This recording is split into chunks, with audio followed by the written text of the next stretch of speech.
ये कहानी एक ऐसी लड़की के बारे में है जो दिन रात अपने सर के साथ घपाघप करती है। तो मूवी की शुरुआत एक एलिस नाम की लड़की से होती है जो कि एक स्ट्रिक्ट कैथोलिक स्कूल में पढ़ती है जहाँ लड़कियों की स्कर्ट की लेंथ स्केल से मेजर किया जाता था। एलिसा एक बहुत ही इनोसेंट लड़की थी जिसमें सब कुछ जानने की क्यूरियोसिटी कूट कूट कर भरी थी। स्कूल में सेक एजुकेशन की क्लास होती है जिसमें हम मॉर्फी नाम की एक टीचर से मिलते हैं जो कहता है शादी से पहले सेक एक पाप है, जो कहता है भगवान सेक एक पर्पस के लिए बनाया है जो कि हमारे जनरेशन को आगे बढ़ाना यानी कि बच्चा पैदा करना, और इसे सिर्फ शादी के बाद ही करना चाहिए। तभी एक स्टूडेंट पूछता है what about sex with ourself यानी कि हिलाना। मॉर्फी पूछता है ऐसे तुम बच्चा पैदा कर सकते हो? एक लड़की जवाब देती है नो। मॉर्फी कहता है एक से ज्यादा शादी करना या शादी से पहले किसी भी प्रकार का सेक या हिलाना गॉड के प्लान के खिलाफ है, और याद रखना गॉड हमेशा तुम्हें देख रहा है। क्लास के बाद एलिस की बेस्ट फ्रेंड लॉरा उसके पास आती है और कहती है मैं स्कूल के रूल्स मानते हुए तंग आ चुकी हूँ। बाय द वे तुम्हारी क्लास कैसी थी? एलिस पूछती है क्या तुम्हें पता है हिलाना एक पाप है? लॉरा कहती है हाँ ऑब्वियसली, और लॉरा कहती है तुम जो टाइटैनिक वाली मूवी के वो वाले सीन को बार बार रिवाइंड करके देखती हो वो भी एक पाप है। एलिस कहती है मुझे तो बस क्यूरियोसिटी रहती है और ये एक पाप नहीं है। स्कूल खत्म होने के बाद एलिस घर आती है और कंप्यूटर में AOL चैट खोल के कुछ गेम खेलती है। दोस्तों AOL एक मैसेंजर चैट है जिसे लोग फेसबुक आने से पहले यूज करते थे। तभी उसके पास हैरी चेस 1956 के एक यूजर का मैसेज आता है जो अपनी बीबी के साथ घपाघप करते हुए फोटोज एलिस को भेजता है। एलिस ये देखकर एकदम से स्क्रीन बंद कर देती है लेकिन फिर उसे देखने की इच्छा होती है और वो स्क्रॉल करके सारे पिक्चर को देखने लगती है। तभी उस आदमी का एक मैसेज आता है ASL जिसका मीनिंग एलिस को नहीं पता था। वो उससे उसका मीनिंग पूछती है तो वो आदमी लिखता है 8 सेक लोकेशन। एलिस थोड़ा सोचती है और जवाब देती है एज 22,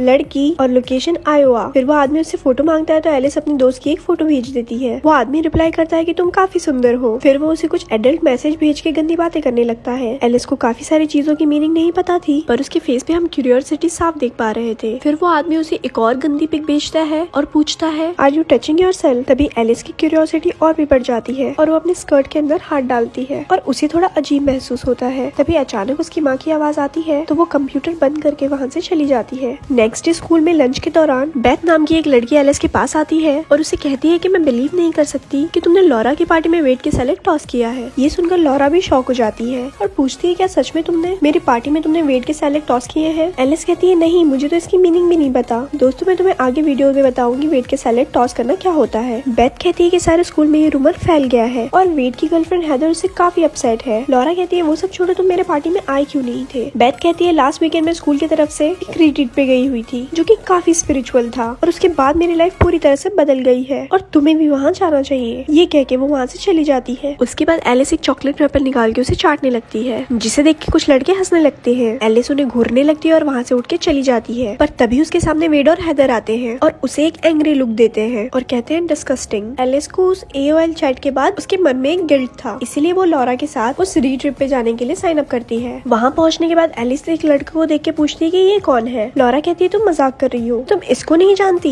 ये स्कूल का फुटबॉल टीम का कैप्टन क्रिस है। उसके मैनली फिगर को देखते ही एलिस उस पे फिदा हो जाती है। तभी नीना नाम की लड़की उनके पास आती है और उन्हें उनके रूम दिखाती है और कहती है कि यहाँ फोन्स और घड़ी अलाउड नहीं है, जिसके पास है मुझे दे दो, मैं जाने के टाइम वापस कर दूंगी। एलिस उसे अपनी घड़ी देती है मगर फोन को बैग में छुपा देती है। फिर वो उसके बाद हॉल में जाती है और मॉर्फी सबको छोटे छोटे ग्रुप्स में डिवाइड कर देता है। एलिस का ग्रुप लीडर क्रिश था और उसके मन में लड्डू फूटने लगता है। सब लोग के सेटल होने के बाद मॉर्फी बोलता है यहाँ तुम्हें गॉड ने बुलाया है। ये ट्रिप तुम्हारे लाइफ की सबसे यूनिक एक्सपीरियंस होने वाली है जो आगे जाके तुम्हारे अप्स एंड डाउन्स में हेल्प करेगी और गॉड के साथ तुम्हारा रिलेशनशिप और भी स्ट्रॉन्ग होगा। वो सबको एक फॉर्म देता है जिसमें फीलिंग्स लिखे हुए थे। मॉर्फी कहता है लास्ट ईयर से लेके अब तक आप लोग ने जो जो फीलिंग्स फील किए थे उसके ऊपर सर्कल करे। एलिस फॉर्म भरना शुरू करती है और टर्न ऑन के ऊपर सर्कल करती है मगर बाद में वो उसे इरेज कर देती है लेकिन वो इरेज नहीं होता और टाइम अप हो जाता है। वो टर्न ऑन को पेंसिल से काट देती है और फॉर्म को सबमिट कर देती है। उसके बाद नीना एक स्पीच देती है और कहती है कि कैसे उसकी फैमिली उसे इग्नोर करते हैं मगर यहाँ आने के बाद उसे रियलाइज हुआ वो अकेली नहीं है, गॉड उसके साथ है और तभी उसे मन की शांति मिली। ये सुनने के बाद एलिस के साथ वहाँ जितने लोग मौजूद थे इमोशनल हो जाते हैं। रात में एलिस अपने फोन में गेम खेल रही होती है मगर तभी उसकी फोन वाइब्रेट करती है। वो कुछ देर तक सोचने लगती है और फिर फोन को लेग्स के अंदर डाल लेती है और उसे बहुत ही ज्यादा अजीब महसूस होता है। नेक्स्ट डे सभी लोग जंगल के अंदर वुड्स लेने जाते हैं और एलिस सिर्फ क्रिश को ही देख रही थी। तभी एक लड़की गिर जाती है और क्रिश उसे संभाल लेता है। ये देख के एलिस के दिमाग में एक आइडिया आता है और वो भी गिरने का नाटक करती है। क्रिस उसके पास आता है और उसे उठा के नर्स के पास ले जाता है। एलिस को बहुत ही अच्छा फील होता है और वो एंजॉय करने लगती है। कहानी में आगे हम लोग देखते हैं कि एलिस अपने कमरे में है और नीना वहाँ पे कुछ बात करने आती है मगर तभी एलिस की फोन वाइब्रेट होती है। नीना देख लेती है और बोलती है कि तुमने मुझे झूठ बोला है और वो सीधा जाके मॉर्फी को ये बात बता देती है। मॉर्फी एलिस को बुलाता है और बोलता है कि हमने यहाँ पे कुछ हासिल करने के लिए रूल्स बनाए हैं और तुमने इसे तोड़ा है और मुझे इसके लिए तुम्हें पनिशमेंट देना होगा। तुम्हें अभी से पूरे कैंप को क्लीन करना होगा। एलिस कैंप क्लीन करने में लग जाती है और उसे मॉर्फी के रूम में एक कंप्यूटर दिखती है। वो चारों तरफ देखती है और कंप्यूटर में AOL चैट खोल के पूछती है कि सैलेड टॉसिंग का मतलब क्या है, लेकिन सब लोग उसे अलग अलग जवाब देते हैं। फिर वो स्क्रीन को ऑफ करके चली जाती है मगर कंप्यूटर को शट डाउन करना भूल जाती है। उसी रात मॉर्फी सारे स्टूडेंट को बिठाता है और सबके सामने उनके घर के आए हुए लेटर को पढ़ता है, जिसे सुन के सब लोग इमोशनल हो जाते हैं। नेक्स्ट डे क्रिश एलिस के साथ साथ 3 और स्टूडेंट को बुलाता है और कहता है कि सबके मन में कुछ न कुछ गिल्ट होता है और मैं चाहता हूँ कि तुम आज सब वो बाहर निकाल लो और इससे तुम्हें मन की शांति मिलेगी। सब लोग अपने अपने गिल्ट्स बोलते हैं, जिसमें एक लड़का बोलता है कि लास्ट वीक मेरा ब्रेकअप हुआ है और मुझे ऐसा दिखाना पड़ा है कि मुझे कोई फर्क नहीं पड़ा, बट अंदर से मैं टूट गया हूँ। एक लड़की कहती है कि मेरी दादी माँ की डेथ हो गई और मैं उन्हें आखिरी बार के लिए देख भी नहीं पाई। तभी एलिस की बारी आती है मगर उसके पास कोई स्टोरी नहीं था। वो झूठ बोलती है कि कुछ दिन पहले उसकी डॉग की मौत हो गई थी, मगर बाद में उन्हें पता चला कि उनके पड़ोसी ने उसे जहर देके मार दिया था। ये सुन के जोर जोर से एक लड़की रोने लगती है। इसके बाद सब लोग खाना खाते हैं और मॉर्फी वहाँ आके कहता है कि तुम में से किसने मेरे कंप्यूटर में AOL चैट खोल के गंदी बातें किया है, बट कोई भी जवाब नहीं देता है। मॉर्फी कहता है कि मैं ये तो नहीं जान सकता ये किसने किया है, मगर याद रखना गॉड सब कुछ देख रहा है। एलिस डर जाती है मगर किसी को कुछ भी नहीं बताती। इसके बाद मॉर्फी एलिस को बुलाता है और पूछता है कि गॉड के साथ तुम्हारा रिलेशन कैसा है। एलिस कहती है अच्छा है। तब मॉर्फी पूछता है कि तुमने फॉर्म में टर्न ऑन क्यों भरा था। वो कहती है कि मैं ये बहुत दिन पहले फील कर रही थी। मॉर्फी कहता है कि क्या तुम अब भी ये फील करती हो। वो कहती है नहीं। इसके बाद एलिस कैंप साफ कर रही होती है, तभी वहाँ पर वेड आता है और कचरा नीचे फेंक देता है। एलिस पूछती तुम्हारा प्रॉब्लम क्या है। वेड कहता है तुम्हारी वजह से मेरा ऑलमोस्ट ब्रेकअप हो गया था। एलिस कहती है कि मैंने क्या किया, बल्कि मेरा नाम खराब हुआ है। मुझे तो उस वर्ड का मतलब भी नहीं पता। हमारे बीच कुछ भी नहीं हुआ था, मगर टीचर से लेकर स्टूडेंट तक मुझे बैड गर्ल समझते हैं। तभी मॉर्फी वहाँ पर आता है और वेड को अपने साथ ले जाता है। उनके जाने के बाद एलिस कचरा साफ करने लगती है, मगर तभी उसे नीचे एक पैड मिलती है जिसमें वेड का नाम लिखा हुआ था और वो उसे अपने पास रख लेती है। फिर वो किचन में क्लीन करने जाती है। विंडो से जो देखती है वो एकदम से चौंक जाती है। वो देखती है कि नीना एक लड़के को किस कर रही है और इतना ही नहीं वो उसका मुंह में भी लेती है। ये देख के एलिस फुल शॉक्ड हो जाती है। वो तुरंत ये बात जाके लॉरा को बताती है, मगर लॉरा उसकी बातों को बिलीव नहीं करती और कहती है कि तुम्हें शर्म आनी चाहिए नीना के बारे में